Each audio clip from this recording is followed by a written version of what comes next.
पिछले साल ही हमने सुना था कुदरत का निज़ाम। अब कुदरत का निज़ाम जो है किसी डिक्शनरी में डालना पड़ेगा, जैसे बेसबॉल डाला है, क्योंकि कुदरत का निज़ाम ना पाकिस्तान के लिए ऐसा लग रहा है कि चल रहा है।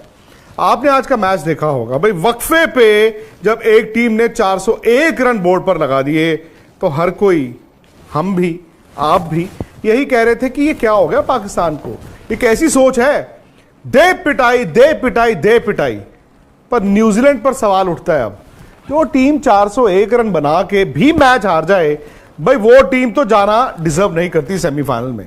हाँ, पाकिस्तान की दिक्कत यह है कि उन्होंने लेट स्टार्ट किया है, वो बड़े मैच हारते रहे, सिर्फ बांग्लादेश, नीदरलैंड्स और श्रीलंका को हराया, तो वो भी डिजर्व नहीं करती। लेकिन हकीकत यह है कि फिलहाल पाकिस्तान ने यह मैच जिस तरह से जीता है, कोई बड़ी बात नहीं कि यही टीम सेमीफाइनल में जाए।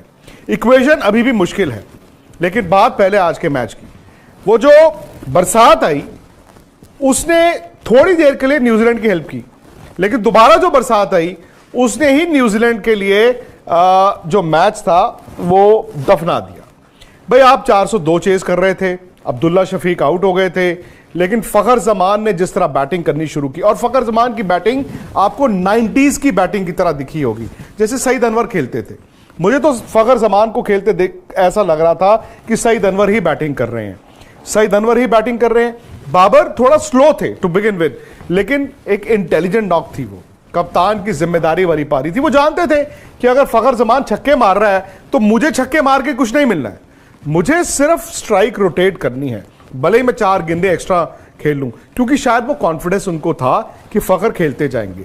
लेकिन मेरा यह मानना था कि अगर पाकिस्तान की एक विकेट गिर जाती तो शायद वो दबाव आता, क्योंकि अक्सर होता क्या है ना, जब आप 402 रन चेज कर रहे हैं लगता है कि यार हम बना देंगे, और ब्रीफ एक पीरियड आता है जहां पे लगता है कि टीमें जो हैं चेज कर देंगी, बट फिर एक विकेट गिरती है, फिर 2 गिरती हैं, और फिर एंड में जाके रिजल्ट आपकी फेवर में नहीं जाता।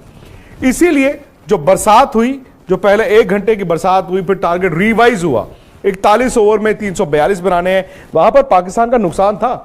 ओवर 9 निकल गए, लेकिन एक हाई स्कोरिंग गेम में रन सिर्फ 60 कम हुए, लेकिन उनको फायदा हुआ वो जो 1 घंटे का ब्रेक हुआ, क्योंकि न्यूजीलैंड को उससे कोई फायदा नहीं हुआ, और फखर जमान और बाबर को सिर्फ आके दोबारा से 8-10 गेंदों में अपने आप को अप्लाई करना था। बट वो एक बात समझ गए थे कि ये मैच 41 ओवर नहीं जाएगा।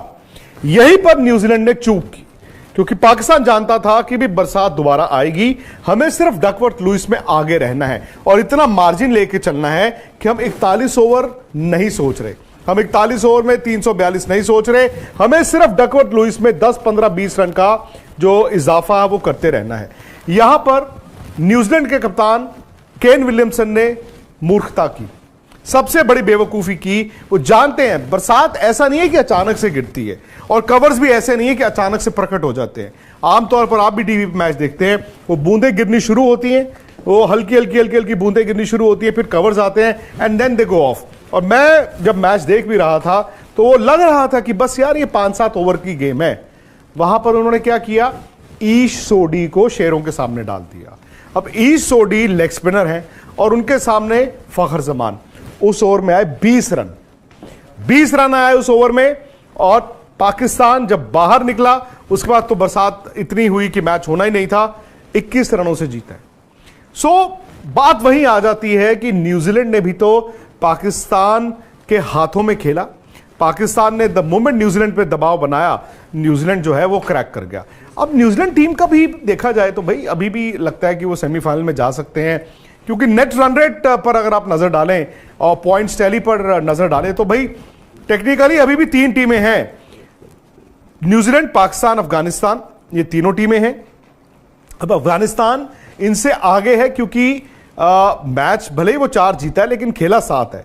आखिरी 2 मुकाबले उनके थोड़े मुश्किल टीमों से हैं। पता नहीं अफगानिस्तान करिश्मा कर सकता है कि नहीं। न्यूजीलैंड और पाकिस्तान का जो नेट रन रेट है वो थोड़ा सा बैलेंस आउट हुआ है। मुझे नहीं पता कि रनों के लिहाज से कितना फर्क पड़ा है, लेकिन चूंकि पाकिस्तान ने जल्दी रन बनाए तो हो सकता है जो 85 रन का इन दोनों के बीच या 15 ओवर का जो फासला था, हो सकता है कि वो तकरीबन अब 50 रन या 45 रन पर आ गया हो। मतलब 40-45 रन का दोनों टीमों के बीच नेट रन रेट का फर्क है। अब दिक्कत यह है कि न्यूजीलैंड ने 9 तारीख को मैच अपना आखिरी खेलना है श्रीलंका के खिलाफ। अब उस मैच में भी बैंगलोर में बरसात फोरकास्ट है। और फिर पाकिस्तान ने खेलना है इंग्लैंड के साथ 11 तारीख को अपना आखिरी मुकाबला। अब फर्ज कीजिए न्यूजीलैंड और श्रीलंका के मैच में बरसात हो जाती है, वहां पर पॉइंट्स शेयर हो जाते हैं, 1 पॉइंट न्यूजीलैंड को, 1 पॉइंट श्रीलंका को। फिर पाकिस्तान को सिंपल इंग्लैंड को हराना है और वो सेमीफाइनल में आ जाएगा। लेकिन अगर न्यूजीलैंड ने श्रीलंका को अपने आखिरी मुकाबले में हरा दिया, ऑब्वियसली वो 1 रन हो या 10 रन हो या 60 रन हो, उतने से जीतेंगे। फिर पाकिस्तान पर दबाव यह होगा कि वो अपने आखिरी मैच 11 तारीख को इंग्लैंड को हराए और उसी फासले से हराए, उसी डिफरेंस से हराए, जो इंपॉसिबल नहीं है, क्योंकि इस टीम के साथ हर कुछ इंपॉसिबल लग रहा था। 2017 चैंपियंस ट्रॉफी उठाएं आप, 1992 वर्ल्ड कप उठाएं आप, जब लगता है ना कि ये टीम गिर चुकी है, उसी वक्त ये खड़े होने की कोशिश करते हैं। तो भाई पाकिस्तान ने क्रिकेट अच्छी खेली, खासतौर से फखर जमान ने, और शायद इस तरह की 2 इनिंगें जो उन्होंने खेली हैं वो टीम में वो जोश भी भर दी है, वो ऊर्जा भी आ गई है। बॉलिंग उनकी अभी भी जो है वो मतलब बहुत माठी है, बहुत कमजोर है। आज जो पिटाइयां हुई हैं, भले वो हारिस राउफ की हों, शाहीन अफरीदी की हों, किसी की भी हों, लेकिन फखर जमान ने आके उनकी बैटिंग को वो 4 चांद लगा दिए हैं। कभी कभी क्या होता है ना, जब आप मैच जीतते हैं बड़ा, तो बॉलिंग भी सुधर जाती है। तो ये एक तरह से अभी भी मुझे लगता है कि वो कुदरत का निजाम की जो बात कर रहे थे, इंडिया वर्सेस पाकिस्तान सेमीफाइनल हो सकता है।